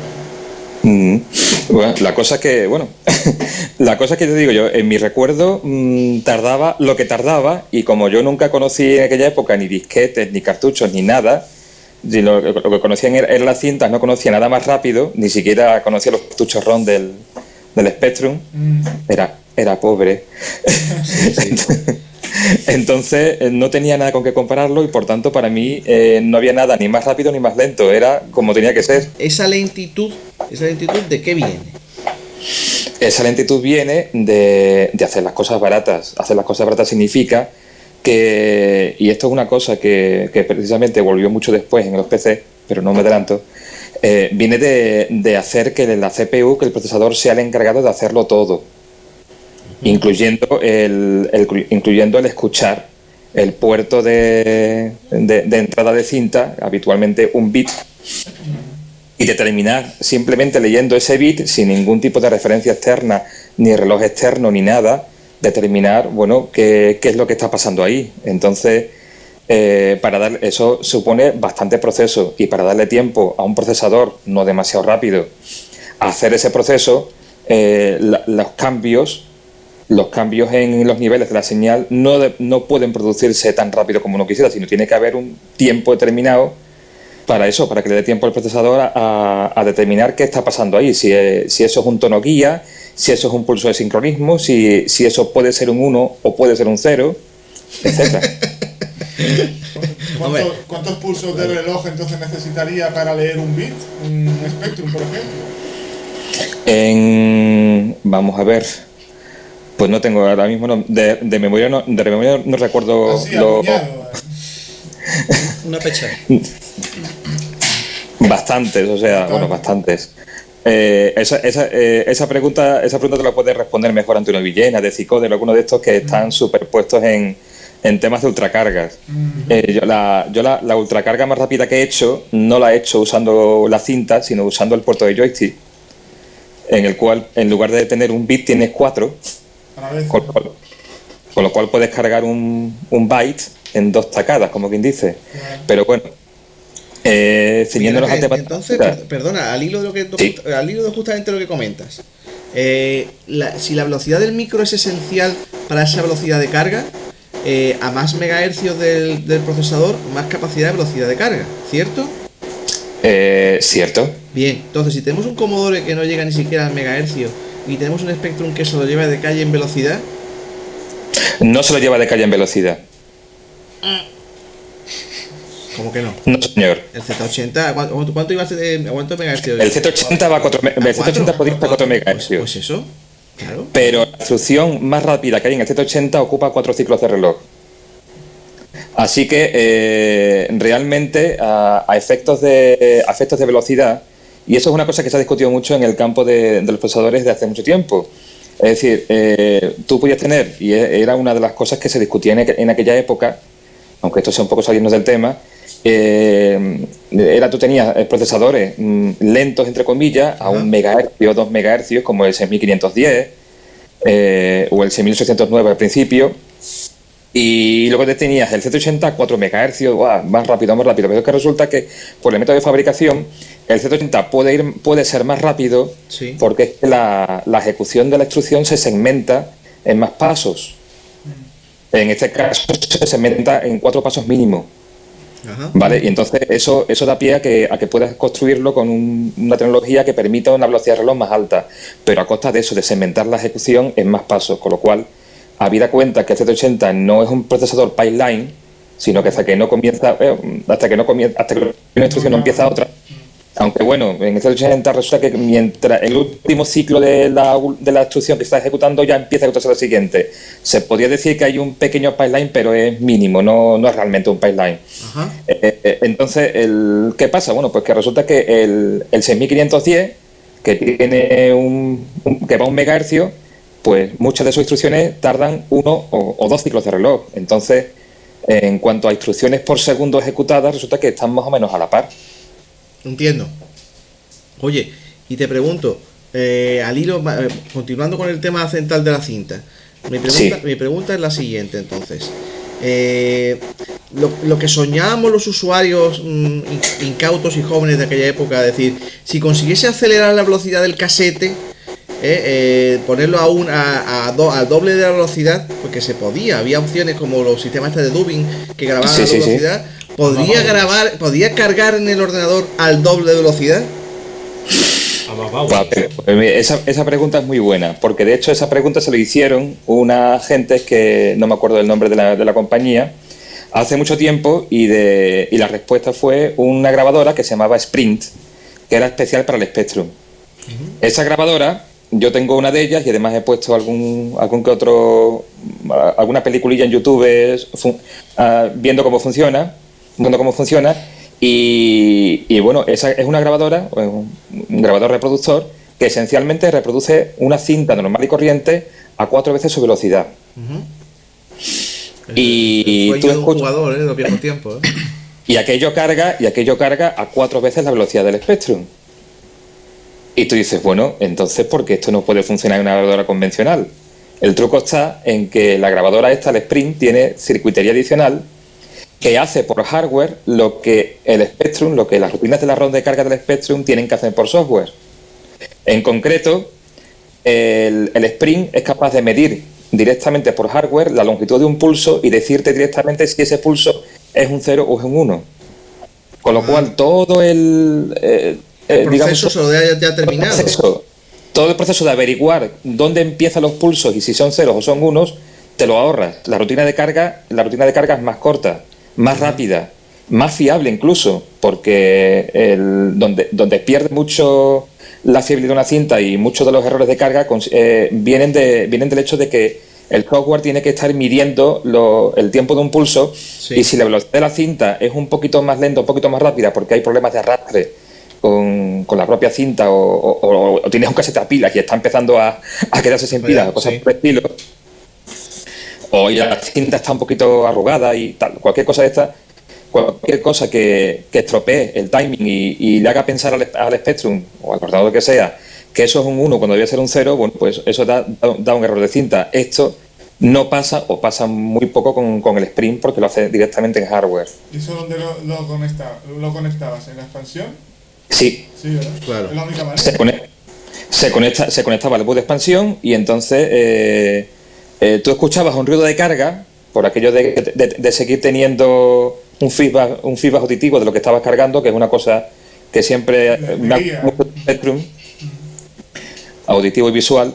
Escuchabas un ruido de carga que yo pensaba y digo, bueno, si yo grabo este ruido de carga no, ese ruido de carga era un poco de mentirijilla, no era lo que realmente se estaba cargando, ¿vale? Entonces, bueno, pues así es como funciona. Tú pinchabas eso. Entonces, Miguel Ángel, la respuesta a mi pregunta es no. Es decir, si hubiésemos tenido un casete que hubiésemos podido modificar el motor para que hubiese ido a 1,5 a doble velocidad, no habría cargado o el ratio de error hubiese sido de los 700%, ¿no? Si lo pones al doble velocidad o a 1,5 de velocidad, no hubiera cargado. No hubiera cargado porque las rutinas de la ROM, aquí te hablo del Spectrum, no tienen tanta holgura. Pero si lo aceleras un poquitín, y eso hay un post en Specior donde lo explico, sí. Si aceleras un poquitín la carga, digamos hasta un 15%, si aceleras un poquito la carga hasta el 15%, sí carga. Con un Spectrum, siempre te hablo del Spectrum. Sí. En un Spectrum normal, con ROM normal. De hecho, la forma en la que yo suelo cargar programas de cinta a un Spectrum real, cuando estoy haciendo alguna prueba, es a través del PC utilizando un programa que se llama PlayTab, que me permite tocar la velocidad de carga, todos los parámetros, cuánto dura un 1, cuánto dura un 0, cuánto dura el tono guía, etcétera, etcétera, y puedo llegar a eso, a 15, incluso a veces hasta el 20% más de velocidad de carga sin tocar la ROM y sin tocar el ordenador. O sea que acelerando un poquito el grabador sí se hubiera podido acelerar eso. Pero claro, si tú haces eso, la distorsión que mete el grabador, tú sabes que los que sois profesionales de la música y de la alta fidelidad, sí. Conocéis términos como el blow, el flutter. Blow and flutter, sí, de las narices. Están asociados a sistemas de reproducción mecánica, donde hay un motor. Vale, bueno, pues en la cinta, el wow y el flutter son muy acusados, mucho más si la velocidad es mayor. Alta, efectivamente. Muy bien. Una cosa, Miguel Ángel. ¿Y Dime. el modo turbo de carga? El modo turbo de carga no es más que reescribir la rutina de carga con los timings más ajustados, y supuestamente utilizar cintas de buena calidad. Una de las razones por las cuales se utilizaban cintas turbo no era por darle al usuario la satisfacción de una carga más rápida, sino era para impedir o para dificultar que las copias que se hicieran de cintas tuviesen la misma calidad que la original y por tanto tuviesen el mismo ratio de carga exitosa que una cinta original. Muy bien, Miguel Ángel, y ya la última pregunta relacionada con las cintas, ¿no? Otro mito de los 80, que ¿realmente podemos borrar parte de una cinta con los fantásticos campos magnéticos? Sí, claro. Imanes, electroimanes, pero en casos con poner una cinta a lo alto de la disquetera o en lo alto de la antigua televisión de tubo, ¿realmente se puede borrar? Yo es que no conozco ningún caso en que eso haya pasado, Bueno, depende del imán y depende la cabeza borradora de las cintas no es más que un electroimán. En las cintas en los grabadores de baja calidad es simplemente le llaman en la cabeza el permaloy, que es simplemente un imancito que se esconde cuando estás en modo play y aparece cuando estás en modo grabar y va borrando la cinta. En los casetes de una cierta calidad es un cabezal metálico con un entre hierro y tal que tiene una corriente continua que lo convierte en un electroimán, y en los casetes de buena calidad y en los aparatos de alta fidelidad lo que se hace es que en lugar de tener ahí una corriente continua, la corriente continua tiene el problema de que por muy buena que sea la fuente de alimentación, siempre hay un rizado de 50 Hz, y ese rizado de 50 Hz aparecería como un ruidillo que se graba en la cinta. Los cabezales de los sistemas de alta calidad lo que hacen es que en el cabezal de borrado meten una señal de 30 kHz o una señal ultrasonido. Entonces el ruido de los 50 Hz desaparece y lo que se graba en la cinta es realmente una señal muy fuerte de eso, de 20-30 kHz, señal que por supuesto no se graba del todo, sino que lo que hace es que orienta el material de la cinta lo suficiente para que aquello pues, pierda todo lo que hubiese grabado. Ajá. En algunos casos no hay mito, ¿no? Es realidad, ¿no? Sí, es realidad. Y vamos, tú coges, a lo mejor con un imán de nevera no tiene suficiente potencia si no lo pones demasiado cerca, pero coges un imán de neodimio, de estos imanes que llaman de tierras raras, pásalo por la ventanita de una disquetera que tú abras e intenta leerlo después. Nota mental, cuando vaya a visitar la colección de algún amigo, me llevarme un imán de neodimio. Efectivamente. Otra cosa, una duda que tenía también. Sí. Con el uso de la cinta con las cargas, ¿se desmagnetiza el contenido? Sí, se desmagnetiza el contenido y se magnetiza el cabezal. O sea que es cierto que se degrada con el uso. Sí, Cada uso, claro. al igual que pasa con el vinilo, la lectura es destructiva. Sí. Es que justamente otro motivo más de que demuestra que la emulación al final va a ser la única solución. Es que el debate principal de este programa, Miguel Ángel, está siendo el tema de emulación versus la máquina real, ¿no? Con sus pros y sus contras, ¿no? Eso, me he perdido el debate, qué lástima. No, hombre, tío, sabes que estás invitado plenamente. No, lo tenemos que retomar porque lo hemos tocado solamente algunas de las partes, ¿no? Pero no hemos entrado al máximo a fondo. Y como siempre estamos divididos, ¿no? Estamos los tecnostálgicos versus los prácticos, versus los que quieren jugar pronto, versus los realistas que dicen, oye, chicos, toda esta tecnología se está muriendo. La cinta, el condensador, todo, ¿no? O sea, la emulación no es que sea el futuro, es que es la única opción viable ya, ¿no? Si lo que quieres es preservar, tienes que documentar lo que había. Y una forma muy buena de documentar lo que había es describir el comportamiento de ese cacharro. Y de los emuladores, que un buen emulador es una descripción perfectamente válida, una descripción en un lenguaje no ambiguo, un lenguaje técnico y que permite resucitar en cualquier momento la máquina. Ese es también mi caballo de batalla con el tema de la clonación en FPGA versus la máquina real. Correcto, y sabes que te apoyamos ahí. Nos gustan los trabajos que hace y nos gusta lo que estás haciendo, de verdad que sí. Gracias. Hemos hablado un poco también de esto, de resucitar a nivel lógico la máquina. Lo que pasa es que, bueno, se le ha dado la nomenclatura de Walking Dead, ¿no?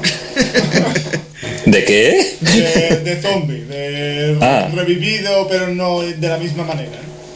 Camina entre nosotros, pero no está vivo. O como dirías, es vida, Jim, pero no como la conocemos. Hablando de ordenadores, desde luego, una perfecta emulación, podemos hablar casi en la máquina. Sí, que desde luego, si quieres tener el feeling y de la máquina real, pues tendrías que hacer algo más que una emulación, tendrías que tener una cosa física.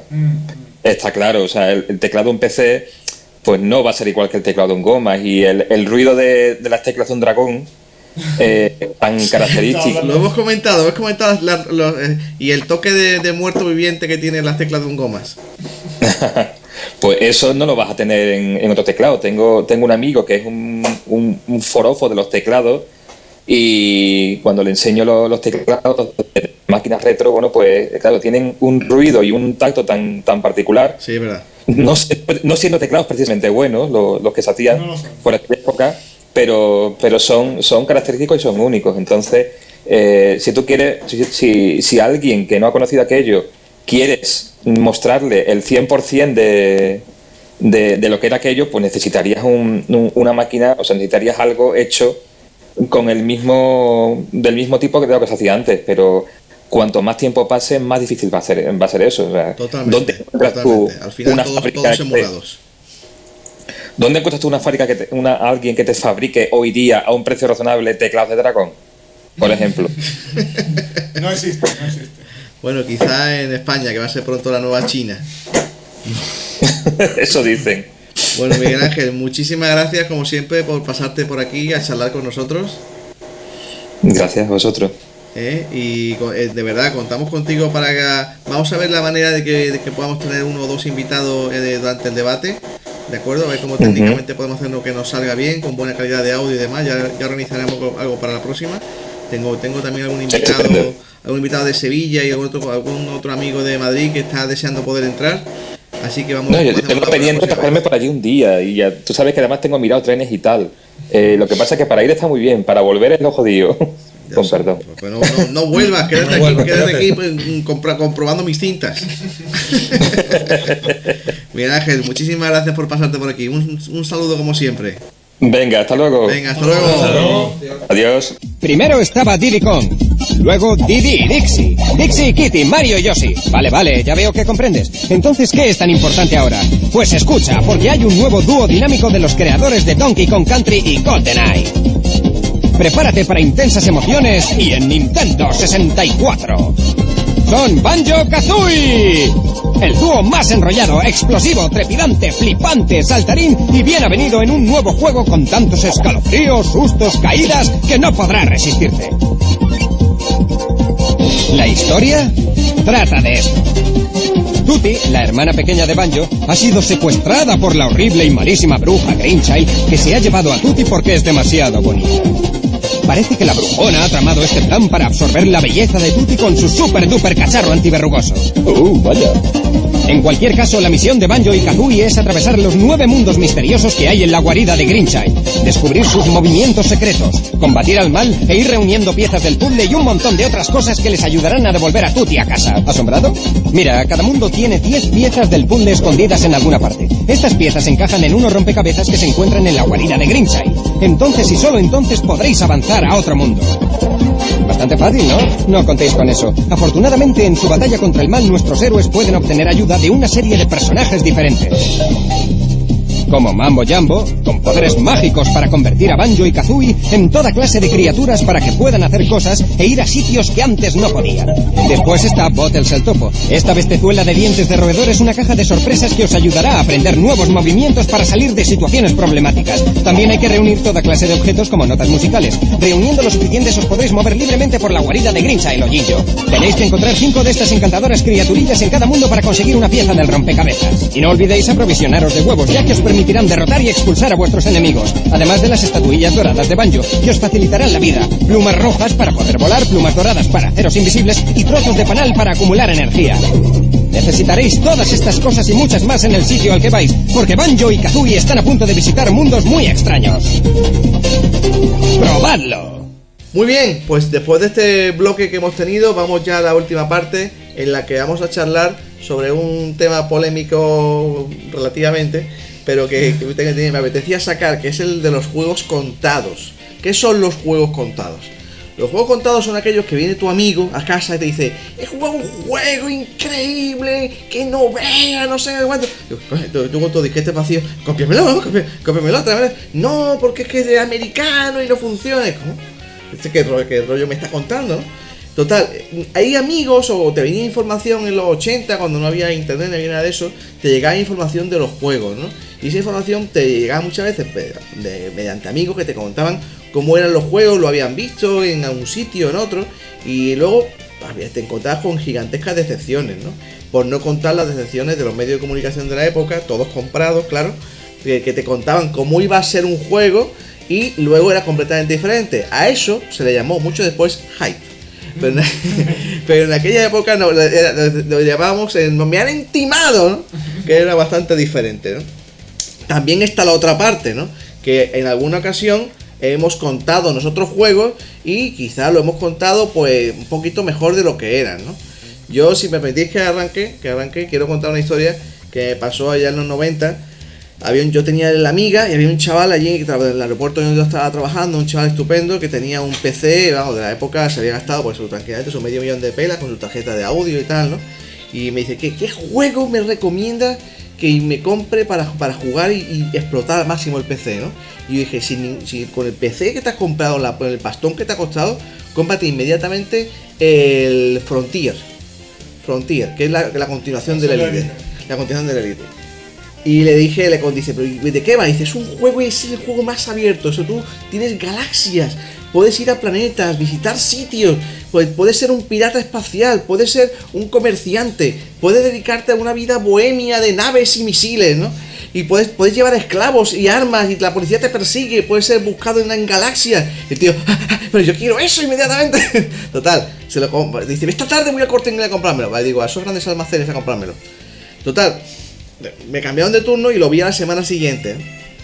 Y me lo encontré. ¿Qué pasa? ¿Te compraste el juego? Y dice, sí, me compré el juego. Y lo instalé y tal y cual. ¿Y qué? ¿Estás flipando? Y dice, bueno, el juego no está tan bien como tú me dijiste. Y digo, ¿por qué, tío? Dice, pues no sé, mi vida allí no me convence. Pero ¿qué estás haciendo? ¿A qué te dedicas? Pues salí de un planeta, me fui a un asteroide, monté un sistema de minería y estoy allí esperando. Cuando cargo suficiente mineral, lo cargo en la nave, vuelvo al planeta, lo vendo y de vuelta al asteroide. Y yo le dije, pero bueno, ¿qué clase de vida absurda llevas en el juego?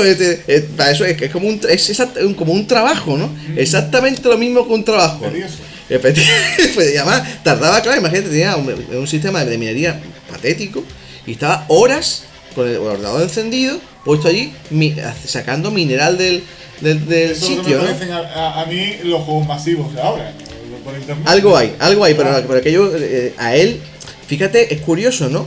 Es como si alguien le dice, aquí tienes los 100.000 colores del espectro, ¿no? Y dices, me quedo con uno, ¿no? Con el negro. Con el negro total. Y digo, pues Tenía complejo de Antonio Molina. Mira que había cosas para hacer en el juego, ¿vale? Del planeta al asteroide, y allí quieto, de brazos cruzados, viendo como sube el mineral un 1% cada media hora para llenar el carrito y volver de vuelta minero. a vender. soy minero intergaláctico. Intergaláctico, más moderno, pero bueno. Una escafandra en vez con el gordo cordobés. Tengo más, pero quería contarlo porque esa es una experiencia de juego contado que me salió mal, ¿no? Porque el chaval en realidad pensaba que la culpa era mía, que le había recomendado un juego que era un coñazo, ¿no? Yo voy a contar lo mío, que es penoso, creía que nunca lo iba a contar, aparte de los Venga. afectados, pero viene un poco al caso. Esto es un amigo que me llama un día y le dice que le había tocado, increíble, algo increíble, yo tendría 11 años, 12. Dios. La maquinita Outrun con la cabina completa Venga ya. del cockpit de la Fórmula 1 o lo que fuera, ¿no? En este caso un Lamborghini Testarossa. Ferrari. Ay, ¿qué estamos hablando antes? Ferrari Testarossa, qué lapsus. Y yo digo, pero ¿cómo puede ser y tal? Y cada vez que me ponía el teléfono, esto el lunes me lo cuenta, Sí. me ponía la música de Magic Action Show. Cada día una canción diferente. Y yo, hostia, que lo tiene de verdad, me cago en la leche. Yo no diría puta en esa época, tenía 11 años. Y todos los días, martes, el miércoles, yo el sábado que lo voy a ver, el sábado lo voy a ver. Fui el sábado y tenía al final el juego de Spectrum que para la otra cara traía todas las cositas. Y yo me cago en puta, he soñado con la maquinita del Outrun. Dios bendito. Metiéndome dentro de gratis todos los días. Madre mía, qué decepción. Eso lo he sufrido en mi carne. Qué duro eso, ¿eh? Qué duro. Y encima la conversión esa que era patética. Y tan pequeños esos tiernos corazoncitos que teníamos. A mí se me encogió, Ahí se endureció un poco. Así nos hemos convertido los adultos retorcidos de hoy. Con putadas como esa. Cabrón. Edu, qué cabrón eres. Bueno, Engañado como un chino. contadme vosotros, ¿qué tenéis por ahí? ¿Qué habéis contado? ¿Qué os habéis arrepentido? ¿Qué os han contado? Recuerdo de un colega de que le dijeron, estamos hablando de Mega Drive, el juego El Viento. Y le dijeron que no vea el juego, que tal, lo que pasa es que estaba en japonés. Ajá, cierto. A veces no llegó aquí. Y recuerdo que cogió la Mega Drive, la recortó con un serrucho, lo que es donde venían los cartuchos. Sí. Que venía con 2 pestañas. Lo veo recortando y todo la Mega Drive. Ajá. Y cuando llegó y puso el juego, pues aquello no. Para su modo de verlo. Sí. No le gustó nada y no vea. Ya la Mega Drive la dejó destrozada. Claro. Con las lágrimas medio saltadas allí, dice, ¿sabes qué ver? Es curioso, ¿no? También lo que comentábamos antes del tema de las revistas. Sabéis cómo esto siempre ha sido así, ¿no? Es decir, las casas de software creaban el famoso hype, lo que ahora es el hype, creaban la expectación de lo que iban a ser los juegos. Lo que pasa es que ya se ha hecho profesional, viral y brutal, ¿no? Por buscar más rimas, ¿no? Pero en aquellos tiempos era todo como mucho más artesanal, pues sencillamente venía fruto de la casualidad o del fracaso, ¿no? Son los famosos casos conocidos de Ocean, del Street Hawk o del Knight Rider, por ejemplo, ¿no? No sé si los conocéis, si no los conocéis los cuento, pero básicamente fue lo que pasó ahí, fue que compraron los derechos, iniciaron la publicidad antes de que se iniciara el juego. Y cuando ya tenían millones gastados en publicidad, en páginas completas a color, el juego seguía sin estar hecho.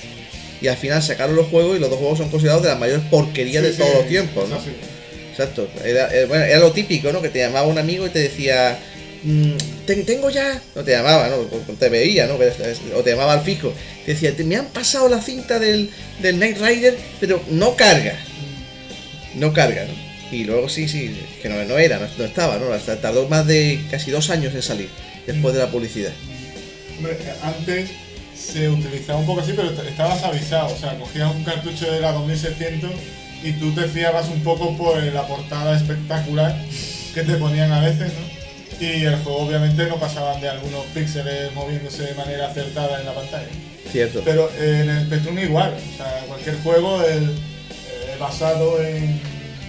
basado en maquinita, ¿no? Cuando te hacen una adaptación, se supone que tenía que ser similar a lo que ibas a jugar, a la experiencia, lo otro, y tampoco, ¿no? Sí, porque es una manera de contarte una cosa falsamente, ¿no? En ese caso lo sabías un poco, ¿no? Porque sabes que no era capaz de tener esa capacidad tu ordenador, ¿no? Claro, pero Solo no, sabes fuera igual pero de éramos jóvenes y estábamos acostumbrados a la magia tecnológica.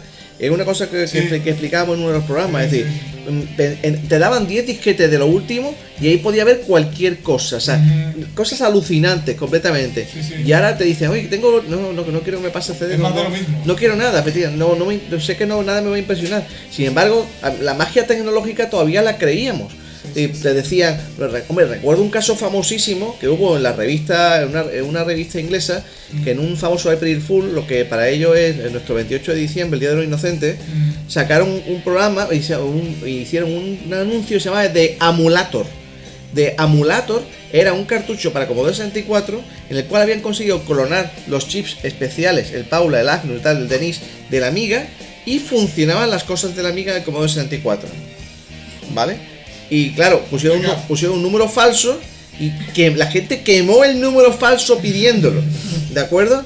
Porque además ponían una foto así del famoso Tutankamón ese el famoso gráfico de Bruce Payne de Tutankamón, viéndose en la pantalla de un Commodore 64. Dice, la única limitación es que pierde un poco de resolución y tal, ¿no? Pero todo perfectamente, compatibilidad del 80%. Claro, imagínate, ¿no? Todos los que creían en la magia tecnológica decían, es posible, ¿no? Pero mira, ahí lo tienen, ¿no? De todas maneras, quizá en los últimos tiempos la única cosa que yo he visto que realmente ha sido lo que contaban, ha sido, por ejemplo, la pantalla 3D de la 3DS, por ejemplo. Sí. Que efectivamente yo creía que iba a ser muy complicado y no, fíjate, tiene un buen 3D, que lo único que la tiene es Nico, ¿no? Sí, la sigues teniendo, ¿no? Sí que tiene el efecto 3D y lo único que tienes que coger la distancia y estar de frente. El problema es la librería de juegos, ¿no? Que no es fatal, es malísima. Sí, ese es el problema. Yo no estoy arrepentido de comprarla porque la compré para mi mujer, pero ella sí está quejándose bastante de esta serie de juegos que están saliendo y que no hay juegos verdaderamente buenos todavía en esta consola. Oye, pero los juegos que ha sacado Enseña y en Nintendo para la 3DS, por ejemplo el Kid of Wheels 3D, todos estos son bastante buenos de la 64 y que ahora los reeditan para la 3DS. ¿Esos sí están realmente bien hechos en 3D o el Super Mario en 3D está genial? Sí, el efecto está conseguido. Yo esos juegos no te puedo hablar de ellos, bueno, los he visto en los grandes almacenes, los he probado y realmente sí que tiene el efecto 3D. Yo te puedo decir, de lo poco que yo tengo, entre ellos el Street Fighter 4, que hay movimientos y golpes, como por ejemplo el suple de Sangie, cuando tiene las piernas del otro luchador prácticamente se salen de la pantalla, ¿eh? Se consigue un efecto en algunos movimientos muy muy bueno. Inside, cuéntame, ¿cómo era? Que no tengo anécdota ninguna que contar, ¿No te ha pasado nada? No recuerdo ninguna. Pues en el Amstrad debería haber. Seguro, pero a mí no me... Como sigas así, en la próxima quedada te cambio por un PC con Loquendo, ¿eh? Vale, perfecto. Hombre, yo como usuario de MSX puedo decir que todavía sigo esperando el Green Beret de Konami. Dios bendito, no sabía que fuese uno de esos que nunca llegó a salir, ¿no? Nunca salió. Pues sí, resulta que en España estaba Sherma, distribuidora de Konami en los años 80, hasta los finales de los 80, y Sherma publicitó en bastantes publicaciones informáticas de aquella época el famoso Green Beret, que era un gran arcade por aquel tiempo, en MSX decía un cartucho a 5.400 pesetas y tal, y eran unos gráficos de la máquina, estaban en el anuncio, y esperaba uno pues tener el cartucho, el flamante cartucho en MSX, y aquello no salió en la vida, vaya.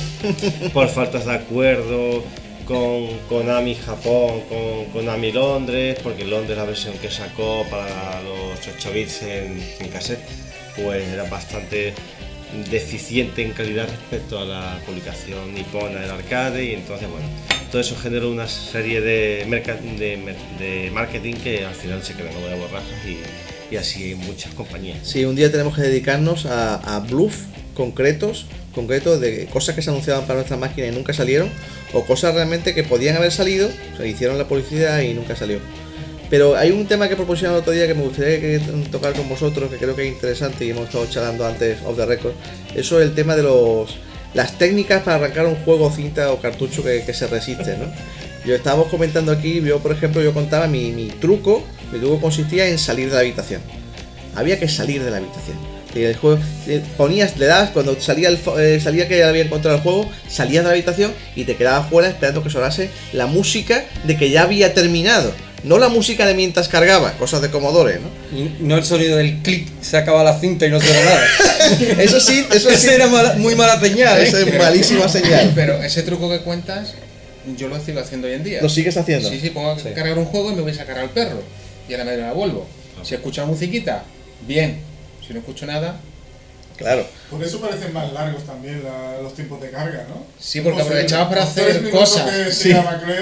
Eran 20, porque claro, entre la carga, la descarga, el falla. El estrés. Totalmente. Era el antiguo dicho típico, te daba tiempo a tomarte el bocata de nocilla mientras sacabas al perro, ¿no? Y era realmente así. Sí. Yo tengo que cargar el Robocop 2, que tardaba un poquito, y después tomarte tu merienda y sacar al perro por el barrio. Y la abadía, ¿cuánto tarda la abadía? Que además que usa 128, ¿correcto? Sí. O sea, la abadía tarda, un día la cargamos aquí, ¿te acuerdas cuánto fue? Sus 7 minutos no lo bajaba nadie, ¿eh?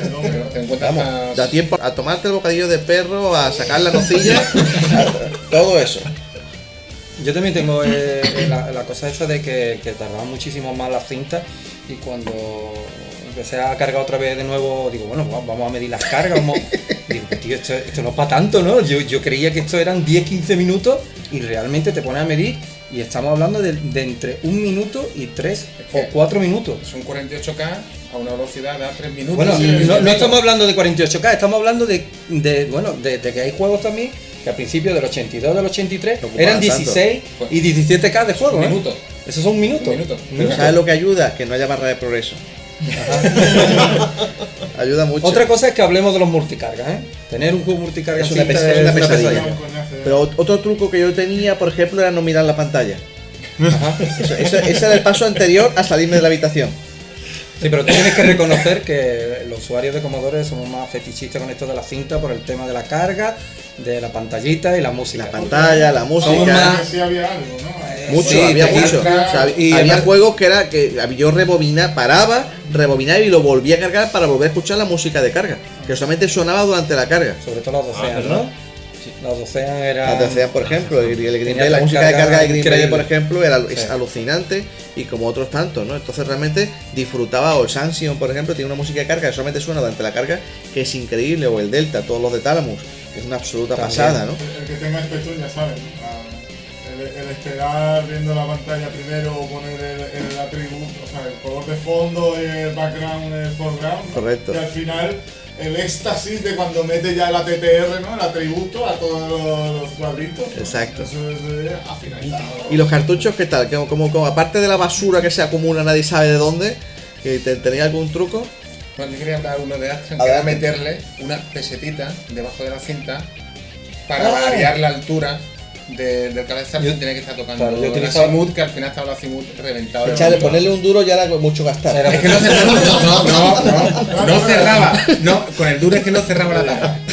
Bueno, yo era más rácano, yo utilizaba papel, ¿eh? Papel doblado. Pero ¿en qué nivel estás dejando al usuario de Commodore medio? El de Astra se gastaba una pela. Piénsalo. Pues fíjate por dónde. Era más rácano todavía. Un billete de 5.000 doblado. Ahora más rácano. Claro, cuando no tenía dinero, espérate que veía la hucha, abría el café y sacaba el billete. A mí me pasó una cosa curiosa con el Barbarian 2. Que cuando terminé el primer nivel, no sé si os acordáis, pero era multicarga, iba cargando por nivel. Y bueno, el nivel 2 nunca lo conseguí de cargar. Nunca cargaba, jamás. De los jamases. Hasta que un día mi madre se echó la siesta. Y cargó. En consecuencia, no había nada de ruido en la casa, ¿vale? Entonces, ¿qué pasa? Que estaba toda la casa en silencio, yo estaba calladito mirando la pantalla y el nivel 2 lo puse a cargar y cargó. Al día siguiente, mi madre estaba haciendo sus cosas, limpiando la casa y tal, con la tele puesta y tal, ya no volvió a cargar. Joder, tío. Qué fuerte. No volvió a cargar, tío. Y yo no sé si es que. Yo no sé, tío, si a lo mejor el sonido tenía algo que ver. Ni con el cuarto cerrado. Nada. No, porque en mi cuarto estaba justo al lado de la salita, entonces la tele se escuchaba prácticamente igual. Y así, era así. Es casual, no sería la figura. Me cargaban todos los juegos menos ese, tío. Y ese me cargó un día, justamente cuando mi madre se duerme y está todo en silencio. Es curioso, ¿no? Por ejemplo, los cartuchos, realmente, la manera de limpiarlos con los bastoncillos y el alcohol, yo gasto botes de alcohol un par de ellos a la semana. La cantidad de cartuchos que tengo, la cantidad de porquería que tiene, pero es que hay veces. Botes de alcohol. Pero yo he llegado a tener. Tú necesitas terapia, ¿eh? Sí. Mis cartuchos. Doctor, mis cartuchos me vuelven loco. Ayúdeme. A ver. Es que no es normal. Yo tengo cartuchos de NES, ¿vale? Que he llegado ya a coger alcohol, ¿vale? Y así, volcarlo así. Me falta solamente arremar un mixto, ¿eh? Y que arda. A ver si así carga de una puñetera vez. Vamos, dejarlo reluciente, increíble. Y así no funciona. Lo mismo el conector de la NES. No, ya he comprado un conector nuevo. Los contactos son de cobre. Ya sabes lo que pasa con el cobre y la humedad. Pues puede ser. De cobre, verde. Yo tengo un montón de cartuchos en Commodore 64 y yo no tengo nunca los problema. Cartuchos de Commodore es verdad que es raro que fallen. Es muy raro que fallen. Es verdad que es raro que fallen. Yo igual, yo de Nintendo 64 tengo unos 110 y tampoco tienes problema.